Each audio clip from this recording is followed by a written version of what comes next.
Thank you to anybody that is joining us here. I do have my good friend Eric Huffman joining me as well. So today we're going to be discussing 20 of our favorite kind of spooky movies. So that's going to include horror movies, suspense, thrillers, mystery type of movies as well. And this is going to be 20 of our favorite, not necessarily the best. So if there are some movies in here that you're like, that movie's not that good, it's just favorite. So it could be for nostalgia, what have you. So I do want to thank Eric again here for joining me. And I guess you can let people know some of the things that you're up to. Well, hello, everyone. My name is Eric Huffman II. Most people call me Huff. Some people know that I love going to the movies. I am the creator of the YouTube channel Huff Goes to the Movies, where I review film and talk about movie-related news. So if that's your jam, go ahead and find me on YouTube at Huff Goes to the Movies. Hit subscribe, hit the bell icon, watch all the things that I've posted because engagement is important. And if YouTube's not your thing and you just like ramblings, you can follow me on Instagram at Huff Goes to the Movies. Chris, thank you so much. This is an honor. Glad to be here. Let's get spooky. Thank you. So yes. So I am gonna start here. And I was letting them know here off camera here. The list that we did previously of our top 20 favorite movies, I'm guessing it will have some crossover because we did have some horror movies on there. So I'm going to start things off with John Carpenter's The Thing. So that one, I've talked about it ad nauseum with people. So I think it is one of the greatest horror movies ever made, one of the greatest science fiction horror movies ever made. We also talked about this before as well. I think it's probably John Carpenter's best film. And one of the great things about it is that it does give you kind of so many different elements of horror and just blends them together. He was saying, like I said, it has great atmosphere in it, lots of tension, paranoia. It's good storytelling. So it is a tight little story. Like there's no fat filler, anything like that. Right. And then, of course, it is still one of the standard bearers for practical effects with some of the gruesomeness and goriness that it offers. So yeah, that's how I'm kicking things off. And I've got The Thing on my list as well. One more thing that I will add on that.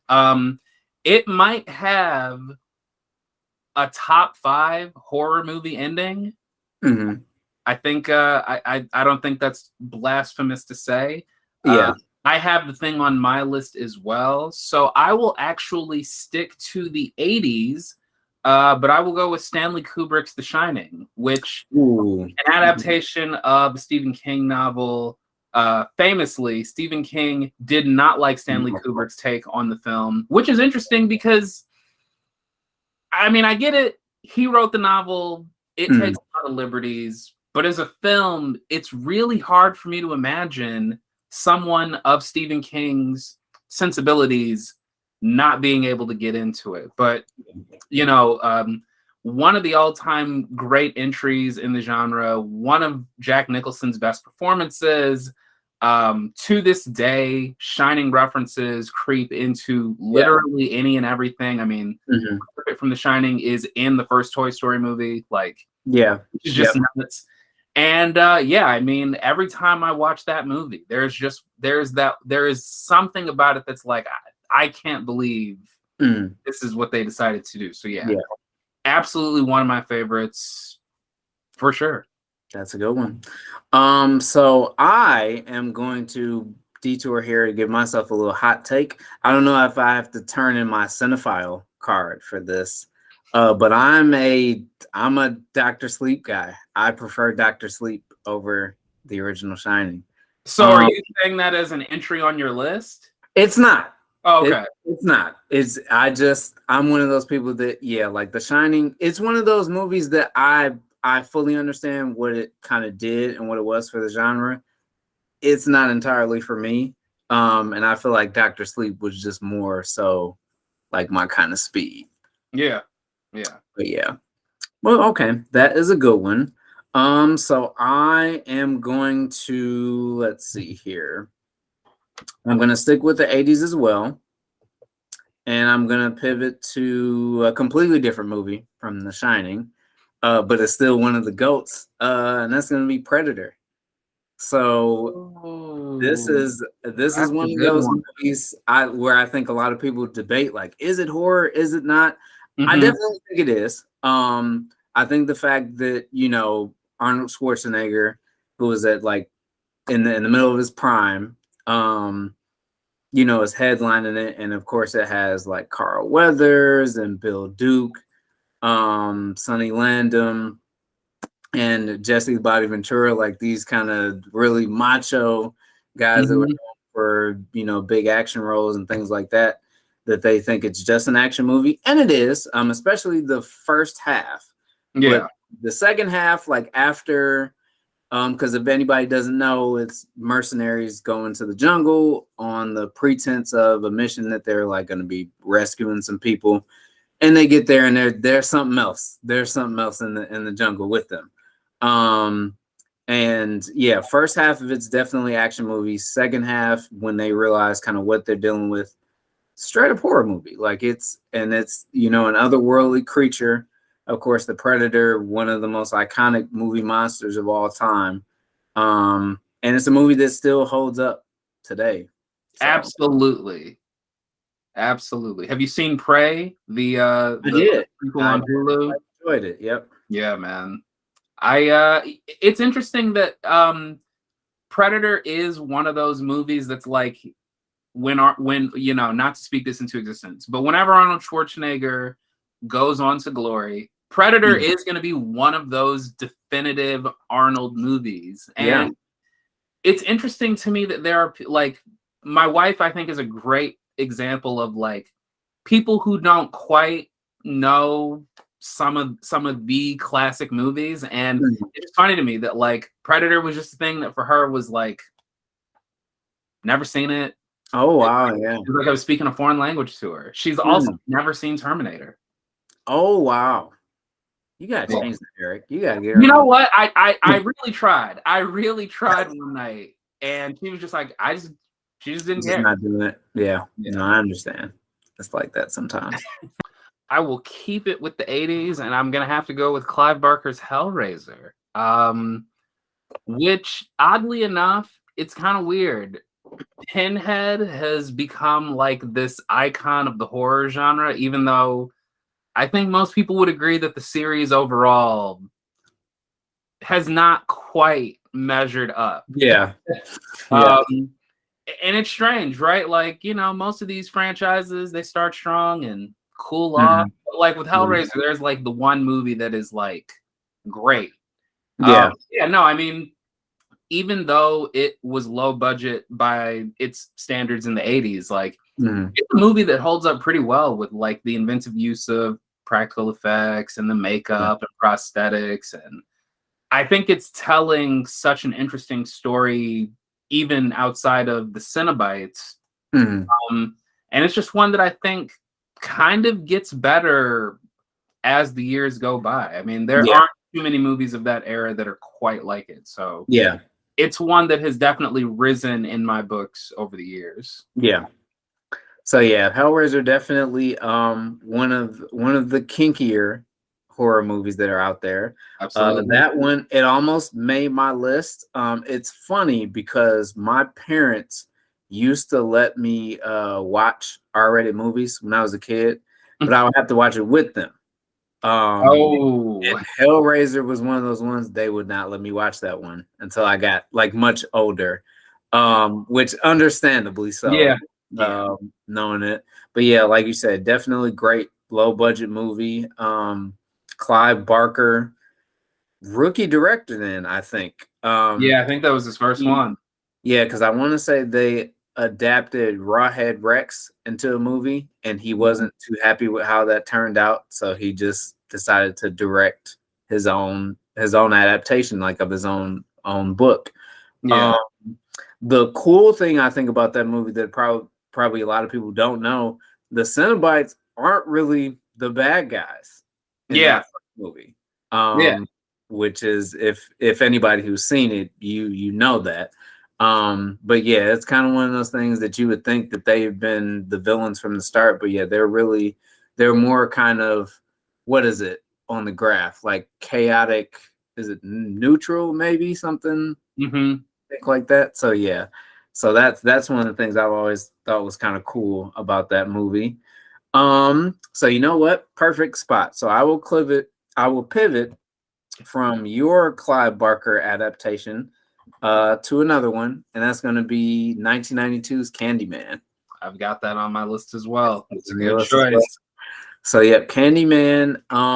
Yeah, it's one of those movies I still love to this day, and it was weird because I thought there was a lot of different places they could have taken it when they did the most recent one that came out a couple years ago. Yeah. Didn't get there in my opinion, but this one, it does such a great job. I think of when I think of a movie that like does social commentary and horror very well, Candyman is one of the first ones that springs to mind, because that movie is doing a lot with kind of classism, racism, you know, life in the inner city, and then of course, stars one of the only kind of Black horror icons that we have. And yeah, and it's I remember telling people, because anytime somebody who hasn't seen it, I tell people like, oh yeah, like it's a romance. It's a romantic movie. And they're like, no, like you're just trying to get me. But like, no, like it really is. It blends the romantic elements into it as well. And just a good, I think, gothic horror movie. Yeah, and it still works. I think it still works. You know what's interesting about that, and I will use this as a way to, because I have Candyman on my list as well, and I will use this to transition to another film. The fact that the original Candyman does such a great job of blending mystery and horror and romance with like social commentary. It's crazy that like with Jordan Peele taking the reins of the reboot, even though he wasn't the director and he wasn't the only writer on it, it's so weird that that newer one feels like it's aiming for too many targets. Yeah. Yep. I don't know, man, and it's a well-made movie, which is so confusing. It's a great looking movie, and I think the art direction on it, and even just the direction was good. It's just like you said, the script, it didn't have the focus I think that it needed. Yeah, I was telling someone right after seeing that movie, it feels like Jordan Peele and whoever his writing partner is wrote one version of that script. They found the director they wanted, and then that director was like, oh, but I have my own voice too. So yeah.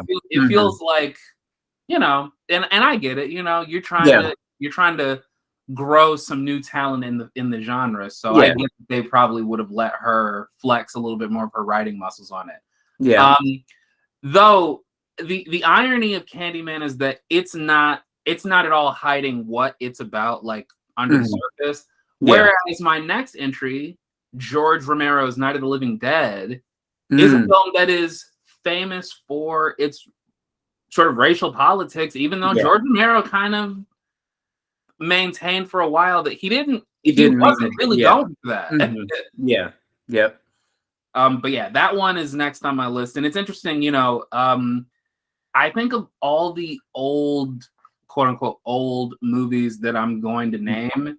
This is probably the one that, like, oddly enough, I think this is one that like newer fans of horror probably could not get into. Like, I think it's one of those that like the zombie genre has evolved so much since this movie. Yeah. It might be like, but I would say that it's still, I would say that it still definitely holds up as far as just like the real basic storytelling structure that we got. And you know, George Romero clearly is the zombie guy. So it's definitely got a special place in my heart for sure. Yep. And that's one of my dad's favorite horror movies. That's how I originally got introduced to it, was through him. Same. And it is so funny. You know what I think? I haven't, I don't know if I saw this somewhere, or I'm just go out on a limb and say this. I think that is probably, seeing it in other movies, like when you see characters watching a movie in a movie, I think Night of the Living Dead might be one of the most common ones. Really? I think so, because I think that movie's public domain. So I think there are a lot of people that just, yep, they have it on in the background, and it's just like you can do it because it's just kind of out there. Yeah. But yeah, definitely iconic. Like I can definitely get what you mean, that it is a product of its time, of course.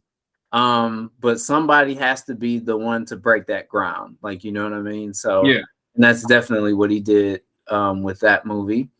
Also, another thing people might see it and think it was that old. Movies were in color around that time that movie was made. yeah. Psycho is another one as well. Like you might think, oh, like this black and white movie. Like movies were in color when those are made, and those are just artistic choices. But okay, so I will pivot from that one zombie movie to a more modern zombie movie, and that is going to be Train to Busan. Great movie. Yeah, great movie. This is I think one of the most well-rounded probably horror movies I've ever seen, like in terms of what it does, storytelling, a lot of heart. Like I wasn't like this is probably some of the most invested that I've been in actual characters in the movie, and like hoping that these people make it out of this situation. So yeah, it does so many different things well, has appropriate moments of levity, comedy. And yeah, and it's a South Korean horror film for people that don't know. And yeah, it's a man and his daughter, and they're on a train to Busan. Yeah, big shocker. So they're on a train to Busan, and there's a zombie outbreak that's going on at the same time. So yeah, it has really great sequences of tension, heart-wrenching kind of ending to it as well. Yeah, so it's definitely one of those ones I flicked it on kind of one night after just seeing suggestions and was blown away, I think, by how good it was. Yeah. Train to Busan, it's interesting. It's one of those movies that I think is sort of helped by the streaming era that we live in, because I don't think it got like an American theatrical release. Like I don't think so either. Yep. And when I saw it was on Shudder, but I know that people have seen it on like Netflix. Yep, I saw it on Netflix. So it's interesting that movie was able to find an audience, because I mean, horror films in general, people who like horror movies will seek them out. But it was interesting to see Train to Busan sort of register for a lot of different people. Yep. All right, good choice. You know what?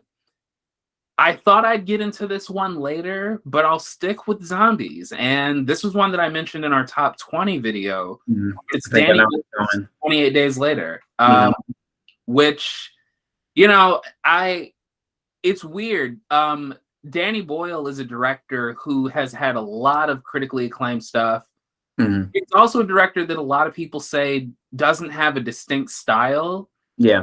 I think 28 Days Later kind of gets better as the years go by, because it feels like this is very much a lot of stylistic choices from him. So yeah, everything about how they got that movie made, how they filmed those downtown London scenes is just like, the more I watch it, the more I'm like, I have no idea how they pulled this off with this money. And Cillian Murphy and Naomi Harris have gone on to do some great things. And, Christopher Eccleston is also in that movie, and no, it's one that every time I go back to, I'm like, I can't believe they pulled this off. No, 20 Days Later is definitely one of those ones we did talk about in our previous one. And I think you're right. Like a lot of when we think about the modern kind of zombies, I think you got to look at this movie as kind of the template for that. Yeah. It's also funny that like with this, between this movie and Outbreak and like the Planet of the Apes reboots, like we need to leave these monkeys alone. Like messing with them, it means the end of the world. Apparently, Every time. we need to leave them alone. Every So time. yeah, that's definitely, I think, one of those ones that you can look at a movie and then kind of point to its influence afterwards, like on the genre for sure. Yeah. So let me go next. Okay, so keeping in with that, this might be on yours as well, maybe. We'll see. But yeah, as far as a movie where it's like you can look at it and then see its influence immediately after, I'm gonna go with Get Out. That is definitely on my list. And I would say as a critic who does not do this professionally, I think this is probably the movie to which I owe a lot of the way that people see me. Like I did the op-ed on Get Out for Revolt a few years ago, right before that Academy Awards. And like from there, it was just like anytime Jordan Peele does anything, people hit me up and they're like, "Oh man, like, are you gonna go see this?" Yeah, I'm gonna go see it. Don't worry. Yeah. So yeah, I think this is still Jordan Peele's best film. Like it is such a, I think it's like I said, I in the last little string we had, I said I don't think too many movies are flawless. I think this is one of them. Like I think this is a movie that like it's so meticulously built in the very opening scene until the very end. It's hilarious, both like in like just a straight up haha funny way and in like a darkly comedic way. It builds the mystery so well. Like it's one thing like to watch a movie and like you feel that like something is wrong, and but like you can't, you know what I mean? Like you don't know what it is yet, and that movie keeps you, like this movie does that and keeps you on edge until you find out, you know, exactly what is going on. And it's become such a cultural kind of phenomenon. The sunken place is kind of like a common house term now. Yeah.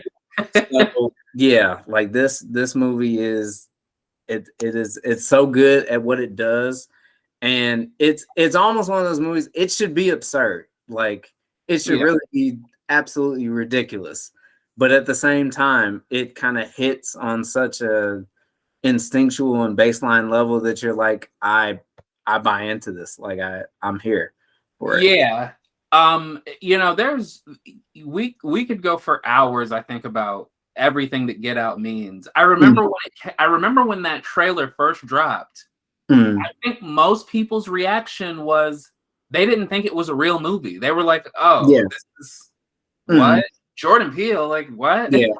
And obviously Daniel Kaluuya had not blown up yet, so it was weird. But then to go to the theater on that opening weekend and see it was just like, I think it opened to something like $30 million, and it cost less than $5 million to produce. And Jason Blum was one of the producers on it. Like, there was so much about that movie on paper that I think, okay, this will just be another movie that Jason Blum produced. Yeah. Whatever. And fast forward a year after its release, I mean, that movie did not just get nominated for Oscars. That movie walked away with an Academy Award win. Yeah. It was nominated for Best Picture. Like, I don't know, man. It's so weird how fast it took off. And I remember my wife's not a big horror fan, and I remember at the time she was not entirely like convinced that this was something that she should see. And then I went to see it on that opening week, and I was like, no, we got it. Yeah, this is gonna be one for the culture, and you're too old to like, you're an adult now, so you gotta kind of come on this journey with us. But yeah, it's wild to think that that movie is now almost 6 years old. Yeah, yeah. And it feels just like yesterday that it came Yeah. out. Yep. And I feel like, unfortunately, the movie was such a success Mhm. that any other movies that have come out since then that even flirt with the idea of using race potentially. Yep. Mhm. We saw this with Annabellum. We saw this with the Lena Waithe series on Amazon. Is it called Them or They? They something like that. Yeah, them or they some. And then there was Karen. Like, it's so weird Yeah. that it's so weird that people now look at Yeah. certain shows and go, "Oh, it's just Get Out." Yeah. Yeah. Yep. But yeah, very good call. Because that one was definitely on my list. Mm. I will actually, you know what? I will go with a movie that I think Jordan Peele was very much influenced by for that. I'm gonna go with Rosemary's Baby. Ooh, okay. Which I think, movies movies before the year 2008, I think most people kind of look at that as, you can see that it's a product of its time. Yeah. But Rosemary's Baby, I think, is one of those movies that, like, it has such a distinct style to it that, like, yeah, I mean, you can tell that it's a movie from the mid 20th century, but like, it still holds up better than most. I mean, I know that Roman Polanski is we don't need to get into it, but but I'll tell you what, he made a damn good movie that year. He made one for the ages, and it's probably got one of the best screenplays of any horror film. So yeah, I don't revisit it often, but every time that I see it, I go, "Oh yeah, of course." Yeah. Yep. It's definitely one of the classics of the genre for sure. And that was what, late, like 68? I think. Yeah, something like that. And it ties in because I know there seemed to be a lot of the kind of the Devil's Kid movies, like that we got, like late 60s and 70s, because The Omen was about a decade later, I think. Oh yes. So yeah. Interesting times. So you know what? I am going to, so you went old school, so I'll keep it old school. And I'm gonna give a shout out to a movie that I think should get more credit than it does. And that is Black Christmas, the original from 74. So yeah, this is a movie that, and this is no disrespect to John Carpenter and Halloween, but this is a movie that a lot of the credit that and the things that people love about that movie, this one did it first. Yes, it did. Yep, and that's not to say anybody copied anybody or anything, but I'm not saying that. But yeah, it's got the POV shots, and you have a killer. We never find out any motive or anything like that. So there's a lot of things that was going on. It also has I won't spoil it for anybody that hasn't seen When a Stranger Calls, but there's like a plot twist that's in that movie is in this movie too that came out. Oh yeah. Well, and you know what's funny? I feel like I think I know specifically which twist you're referring to. I feel like that gets referenced so much that people actually don't know where it comes from. Yeah.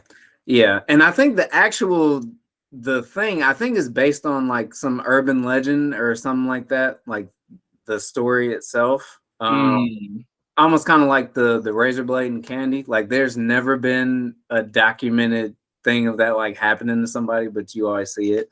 Yeah. But no, great. Black Christmas, hilarious movie. First of all, like it's way funnier than it should be. And I think it's such a creepy movie, like from the get-go. And then Margot Kidder is in that, correct? yeah, Margot Kidder's in that, and Rest she's in great peace. in it as well. But yeah, it's just kind of one of those movies that it does what it's trying to do very well.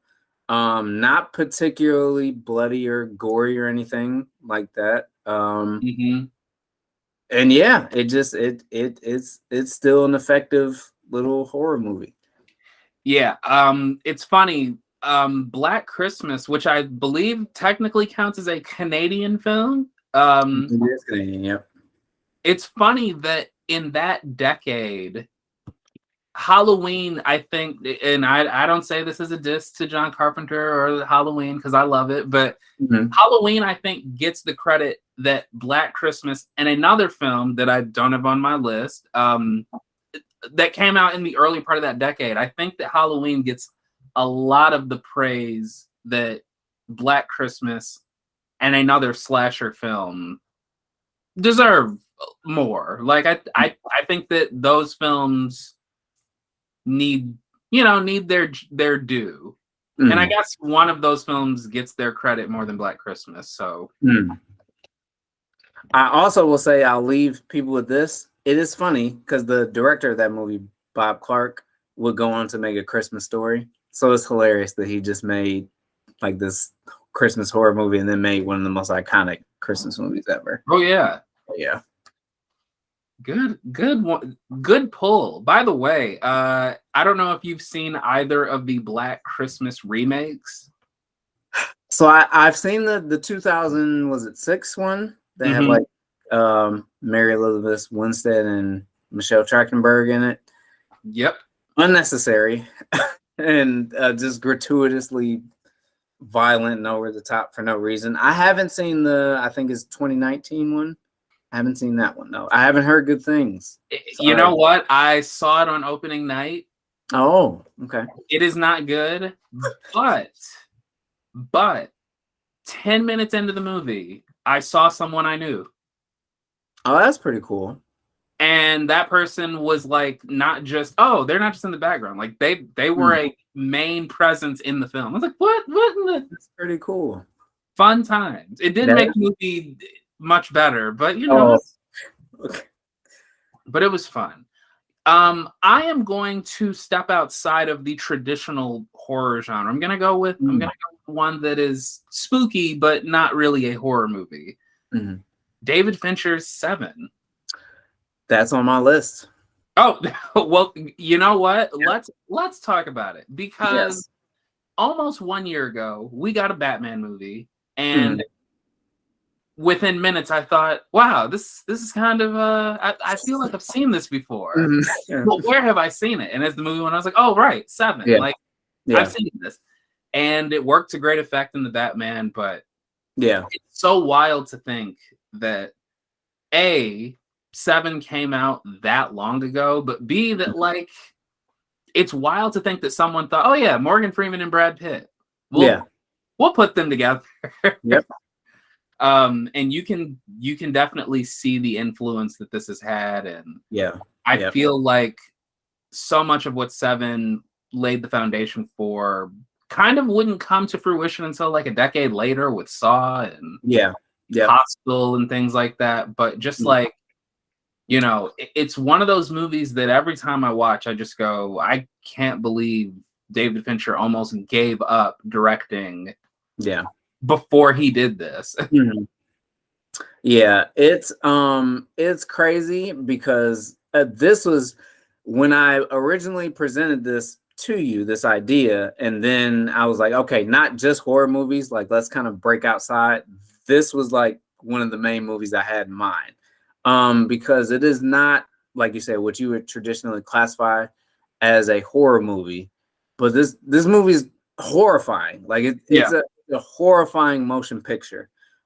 Just kind of the grimness that permeates, like even just the from the opening, like you know what I mean? And there's a sense of dread that's tied into everything that's going on. It's always raining. It's always raining. Like it's depressing. Like and of course it has one of the best endings ever, like ever set to film. Yeah, and this is and I think it has probably one of the best jump scares I think I've ever seen in a movie. Oh yeah, I know which one you're talking. If you know what we're talking about. So yeah, I'm like this movie, for all intents and purposes, it's scarier than horror movies that I've seen. There's a couple horror movies that are going to be on this list that 7 is way scarier than they are. Yeah. I just, like to watch them for fun. But and it's funny that you mentioned like Saw, because yeah, Saw the original gets a lot of its kind of DNA from this movie. I would say Saw the first one has more in common with 7 than it does some of its own sequels, like as they get, gory and yeah. So yeah, that is a good pull, man. That's a good one. Yeah, man, I kind of want David Fincher to go back to making movies like this. I mean, I enjoy almost all of his work. I don't know that I've seen a Fincher movie that I didn't like, but he's good with creepy stuff. He kind of needs to, no offense to creative freedom, but he kind of needs to just go on back. Yeah, just go ahead and do it. Okay, so this is good. Now I'm gonna pivot to a movie that I definitely think 7 influenced. It also reminds me of some other movies. That is gonna be Fallen from 1998, starring none other than Denzel Washington. Oh wow! So yeah, deep cut. Yeah, Fallen is one of the ones. I think it's even a deep cut for Denzel. Like I think it's one of those movies when we start talking about his filmography and not a lot of people mention. But yeah, it's a good one. Denzel is a cop. He helps catch like this serial killer who gets like executed. And then of course, but the killings are still going on, right? So they're wondering if it's a copycat or if somehow this goes back to life. Like, and it's funny because it to me is like a mix of 7 and almost The Hidden. I don't know if you've ever seen that before. But yeah, like a mix of that, or Shocker is another one where I think the killer can transport himself into other people. So yeah, but it's underrated, I think, within this filmography. Not a straight up horror movie or anything, but definitely on the creepier side. It's probably one of the closest things Denzel did to horror, I would say. It's got a pretty good ending as well. Like it's a clever. Listen, that ending messed me up as a kid. So yeah, and I'm a sucker for a good ending, especially if it's like something clever happens. So yeah. No, that's a good pull, because like you were saying, I think that when people start talking about Denzel's career, I mean, this is one that never comes up. Yeah. Definitely. Yeah, man, that ending. I just remember as a kid that I think I was good until the end. Like that was what officially was like, oh no. Like, yeah. I was like, I don't want that. Like that. Yeah. I think I'll stick with, though some people classify this as a horror, but I will stick with things that are more along the lines of thrillers. I'll go with Silence of the Lambs, which I think just as a movie is top tier, top shelf. Jonathan Demme, I believe, directed that one, and obviously everyone knows that Anthony Hopkins gave a performance for the ages. Yeah. Jodie Foster, one of her best outings, and just a movie that, hey, listen, I know I'm not supposed to say this, but I'll say it. If you're a filmmaker, if you're looking for things to steal from Silence of the Lambs. Like, not a bad place to start. Anything. Yeah. Take from the good stuff. Yeah. Yeah. And it's one that is just like, I mean, I think Anthony Hopkins' performance alone is worth the watch. Yeah. I agree. Definitely one of those ones I think people try to pretend like it's not horror because Anthony Hopkins won an Oscar. It's definitely a horror movie. Like people get filleted in this movie, like literally. It's definitely one of the goats. I feel like you see its influence in so much now, especially if it's like police procedural, serial killer. They're asking him for help and insight and stuff. Like I automatically think Silence of the Lambs easily. And like you said, Jodie Foster's great. Everybody is it's one of those movies where everybody showed up to work and brought their A game. I feel like, it of course Hannibal Lecter has become kind of one of the most iconic kind of horror villains, I think, of all time. Indeed. Even though Manhunter came out before this, but we can maybe talk about that another day. Michael Mann getting overlooked, but it's cool. It happens sometimes. It happens a lot to Michael Mann. It does to him specifically. So, but yeah, definitely one of the greats. And like I said, yeah, one of those ones that I think when people try to, because it has such an air of prestige to it that they try to pretend like it's not horror, but it definitely is. Okay, so that is a very good one. So I will break out of horror again, like just straight up horror, to go with another thriller. So I'll still be in the 90s here. It's gonna be The Good Son from 1993. Oh wow! Yeah, starring Macaulay Culkin and Elijah Wood. They're both kids, yeah, back then. So yeah, and this is Macaulay Culkin, like fresh off of the Home Alone success. So people are seeing him. He's the cutest kid in America at this point. So what better way to kind of go against the to go against type? Yeah, have him play this kid that's straight up evil. So, yeah, like this is one of the ones I watched when I talked about R-rated movies that my parents would let me watch with them. This was one of them, and it did a number on me because I was probably roughly the same age they were. Maybe I think the first time I saw it. Yeah, and Macaulay Culkin he's a bad seed in this one, man. But basically, yeah, Elijah Wood comes to live with Macaulay Culkin's family. I believe they're cousins, I want to say maybe. Yeah, I think so. And yeah, he becomes like it becomes increasingly obvious that yeah, Macaulay Culkin's not a very well behaved young man. No. Yeah, and his behavior gets increasingly erratic. And yeah, it's a good time.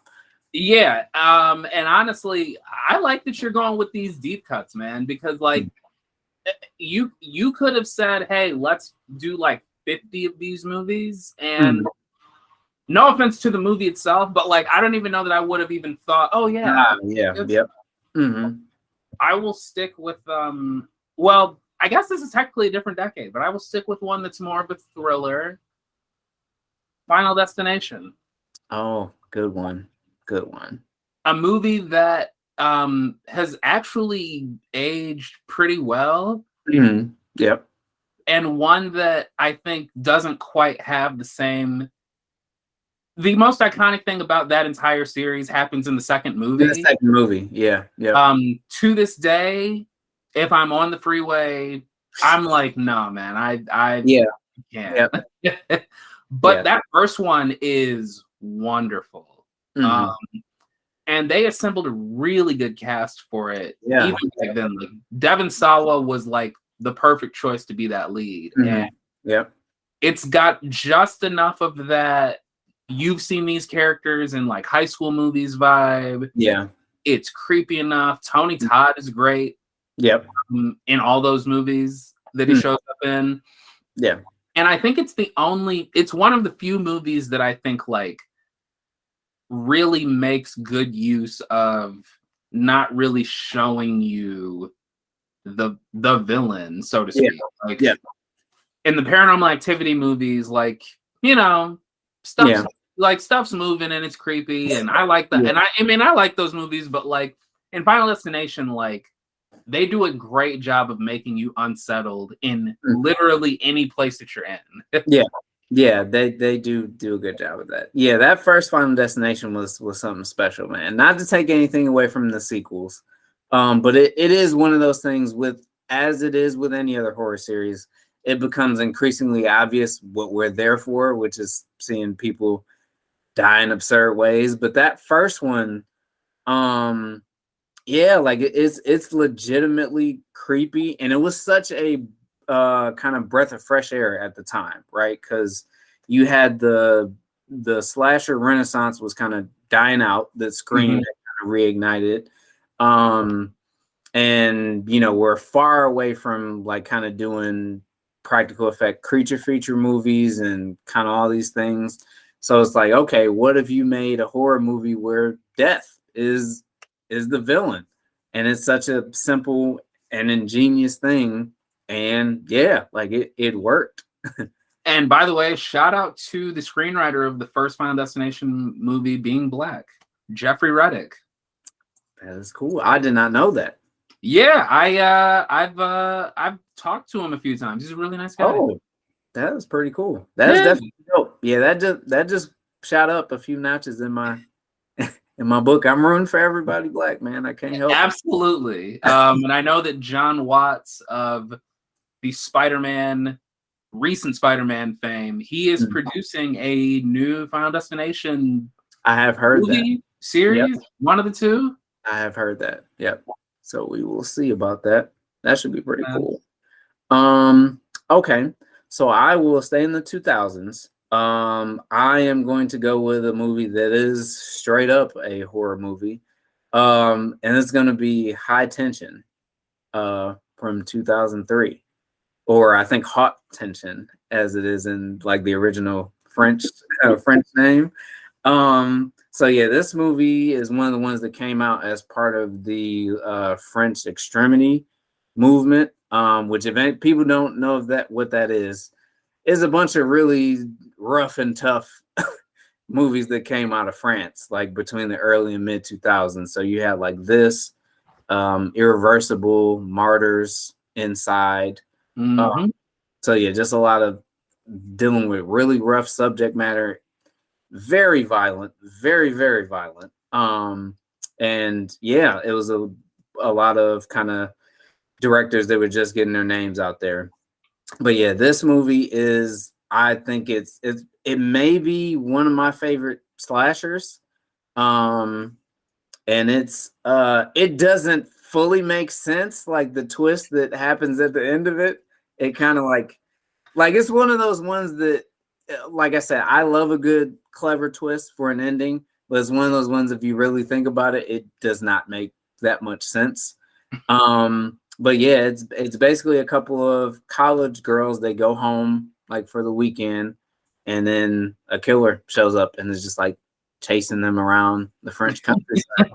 And yeah, I mean, it sounds simple because it is, and it's just, yeah, it's very violent, to the point that it got rated an NC-17, which at the time, I don't know if that means, you and I probably know, but the regular people, not that sounds mean, but people may not know. You usually get NC-17s for sexually explicit things, not for violence. But yeah, this movie was violent enough that the MPAA was like, "Oh nah, like we can't, we can't." I mean, that's not enough. Yeah, I mean the NC-17 rating. Honestly, I'm gonna sound like an old man, but these kids today, man, they're spoiled because they are. Because streaming has made it so that so long as you are subscribed to most streaming services, you don't even really think about the rating of anything. Like, unless you have kids, you're usually never thinking about it. But like, when something got the NC-17 rating, that was a badge of, we went there. Yeah. That doesn't mean that it was good. Yeah. But it means we went there. And I just remember as a kid, if I ever saw a movie get that rating, I was like, I have to find a way to see I think, this. like I got to see what that's about. I have to see what they did. Especially considering how outlandish some R-rated movies can get. It's like, come on now. Yeah. Mm-hmm. I'm with you, man. Good call. Very good call. Man, I feel like my choices now are just so tame. But you know what? F it. We're going to we're gonna stay with the early 2000s, and I'm going with The Ring, a movie that I think doesn't a movie that I think its popularity has surpassed like the genuine like praise that the film itself gets. Yeah. Yeah. And it's wild because less than a year later, Gore Verbinski's next movie, Pirates of the Caribbean, would become a franchise. Mm-hmm. But The Ring itself, a remake of the Japanese film Ringu. Mm-hmm. Honestly, I think of all the movies that we got that were like reinventions of Japanese horror films. I think The Ring is the only one that, in my opinion, surpasses the original. And I really like Ringu, but I think The Ring is the only American remake that like they actually took what they were given and they took it a little further. As much as I like The Grudge, and I don't know that I liked Dark Water all that much, but like, you know, it was I mean, that movie set off a wave of these horror getting remade here in the States. And I think a lot of people weren't ready for what that meant and what that looked like. But Gore Verbinski, he's always been very good about making things creepy. And so I think he was right in his wheelhouse with that. And they really played into that investigative journalism aspect of the film. Naomi Watts is wonderful. Yeah, Naomi Watts is great. Yeah, that's a good one. Like you said, definitely set off a wave of J-horror remakes that kind of came after that. Probably one of the best. We're talking about NC-17s. This is probably one of the best PG-13 horror movies, I think, to come about. That's legitimately like scary. Yeah. And then you also had it hit at like the perfect time, right? Because we were talking about, I believe that was like 2002. Yeah.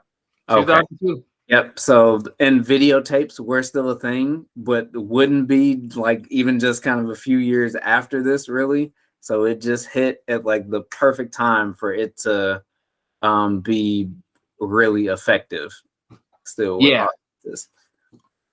And honestly, it's one of those movies that I think made a wonderful use of, like, I know Zack Snyder gets a lot of hate for like his very cold color palette on Man of Steel. Yeah. He's just a fan of The Ring. And you know what? I respect it. That's fair. That is very fair. That is very fair.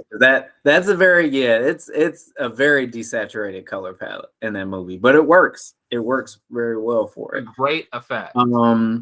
Okay. So I see one of your greatest PG-13 horror movies, and I'll raise you another. I'm pretty sure this is on your list. I know this is on your list. That is going to be M. Night Shyamalan's The Sixth Sense. You know me so well. You part of that 1999 wave of greatness. Yeah. So this is I still think it's top tier Shyamalan. I don't think he's been able to, and this is no offense, and I happen to like a number of his films, but I don't think he's been able to recreate the magic that he had on The Sixth Sense. Like it's just such a well-told story from top to bottom.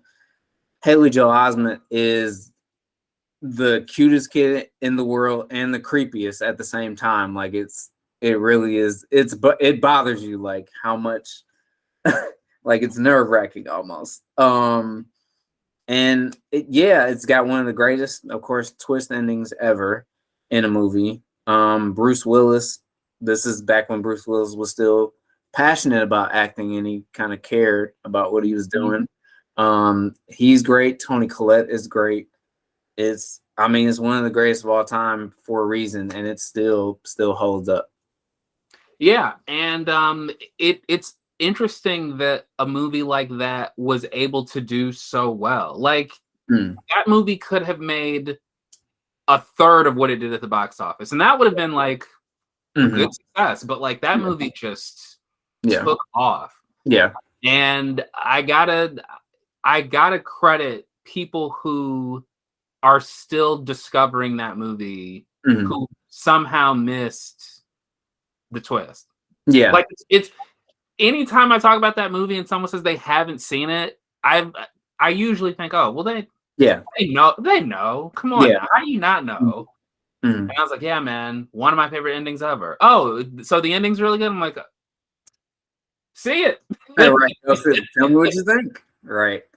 I also use this movie in debates because I've seen some people, which it seems like a weird question, but they ask like, does a good horror movie have to be scary? And this is one of the ones where I'm like, I don't think it does, because I don't find The Sixth Sense to be particularly scary.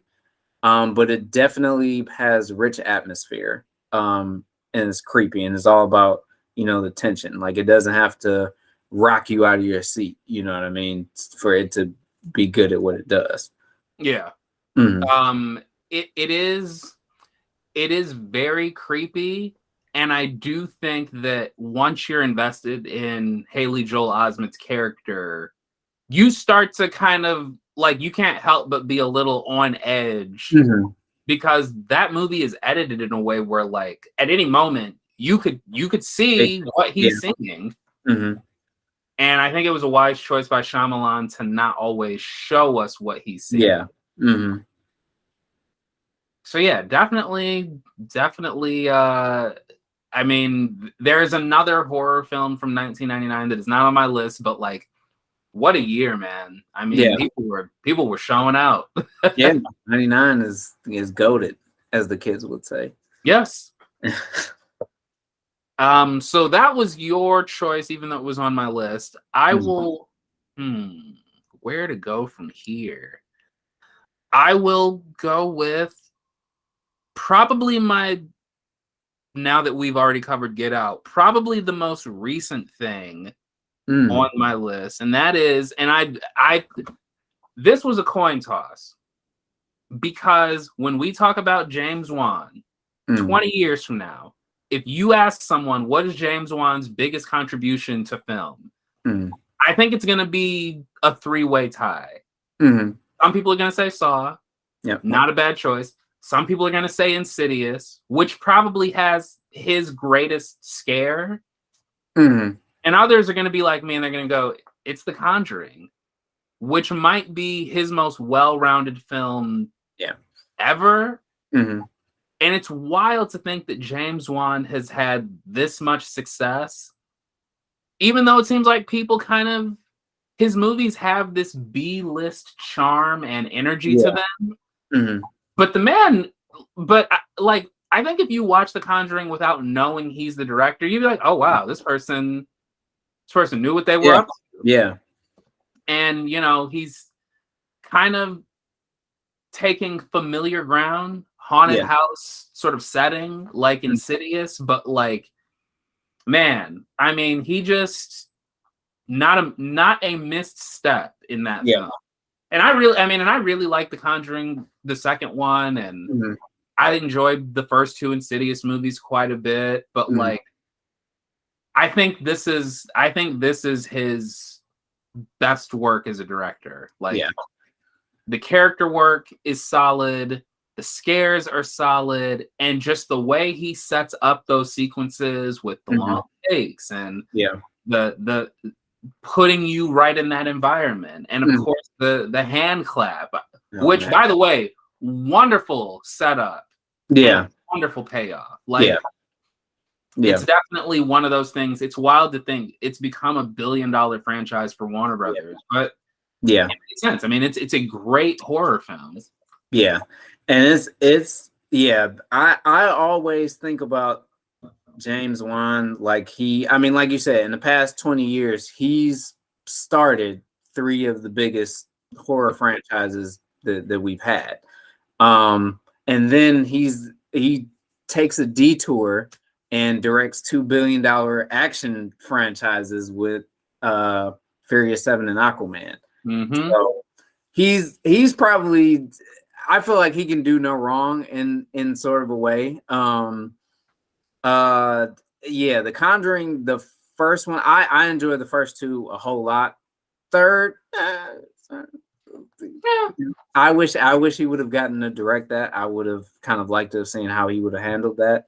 But yeah, that first one, man, is such a good, and it's crazy because it's one of those movies that after you think about it, not that much really happens. I mean, like stuff happens, but when you think of the linear story from, like point A to point B, there's not a whole lot of things there's no like real big arc or anything for anybody. It's just, this thing that kind of happens to this family. Like you said, he does, I think, such a good job of making you like you feel like you're there with them, like while this stuff is going on. And he makes you keep your head on a swivel like the entire time as you're wondering, okay, like is something gonna pop out of that corner, is something gonna pop out of that corner. And yeah, like he's done, I think, such a great job of, like you said, taking something that could be very mundane, tried and true, like haunted house, and putting his own spin to it and making it engaging. Yeah. He makes wonderful use of geography, which I guess makes sense as to why his work on Furious 7 and Aquaman is so good. Yeah. Like he's someone who's very invested in like keeping the camera in the best possible place. Yeah, that needs to be. That's a good one. Okay. So The Conjuring, that's good. I'm going to pivot to, let's see. All right. So I'll keep it within the in the 2010s. I'm gonna go with The Cabin in the Woods. Wonderful pick.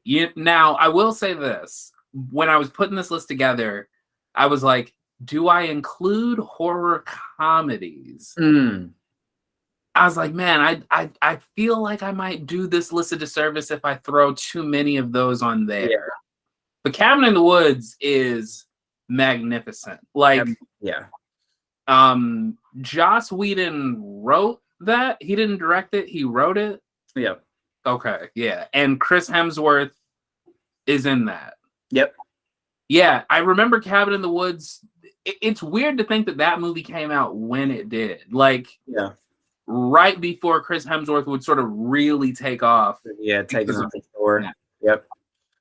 And I think this is such a brilliant horror movie because I'd say you'd love it if you love horror movies, you'll love it, right? Because there's so many different Easter eggs and references and tropes that you can look to and laugh at and enjoy. And I also think you would love it if you hate horror movies because it has such a fun time lampooning them. It's got some scares in it, but it's not particularly like just dreadfully scary or anything. And it has enough fun with itself that you don't have to feel like you're like bogged down with anything like while you're watching it. So yeah, like it's for anybody that doesn't know, like it's a horror movie that that like lives off of kind of the tropes and kind of tried and true isms of horror, involving a cabin in the woods with a bunch of college kids. And yeah, it's one of those movies I watched it the first time and just had a blast with it. It's been one of my favorites ever since.